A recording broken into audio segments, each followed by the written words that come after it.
घरातलं सगळं करता करता आपलंच करायचं राहून जातं आणि न कळत बऱ्याचशा आजारांना आपण आमंत्रण देत असतो। कुटुंबातल्या प्रत्येक आईची व्यथा आणि मला असं वाटतं प्रत्येक स्त्रियांनी हा व्हिडिओ अगदी शेवटपर्यंत बघितला पाहिजे, कारण यामध्ये घातलेली सगळी जिन्नस आपल्या स्त्रियांच्या आरोग्यासाठी खूप जास्त गरजेचे आहे।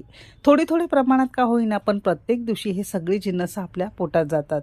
आता यामध्ये साखर किंवा गुळ वापरलेला नाही तर शुगर फ्री आज आपण मेथीचे खुसखुशीत लाडू बघणार आहोत। प्रत्येक वयोगटाला हे लाडू चालतील। आता घरामध्ये वयस्कर मंडळी असतील ज्यांना कोणाला गुळ साखर चालत नाही, डायबिटीस आहे, तशा वेळेस शुगर फ्री लाडू त्यांच्यासाठी अगदीच बेस्ट आहे।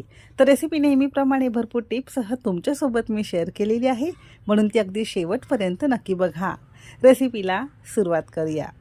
तर आज आपण साधारणतः अर्धा किलो मेथीचे लाडू तयार करणार आहोत। एक तर ग्रामचं आणि वाटीचं आणि चमचाचं प्रमाण सुद्धा मी तुम्हाला दिलेलं आहे, म्हणजे तुम्ही वाटी चमचाने सुद्धा मोजून घेऊ शकता। बनवणं तुम्हाला अगदी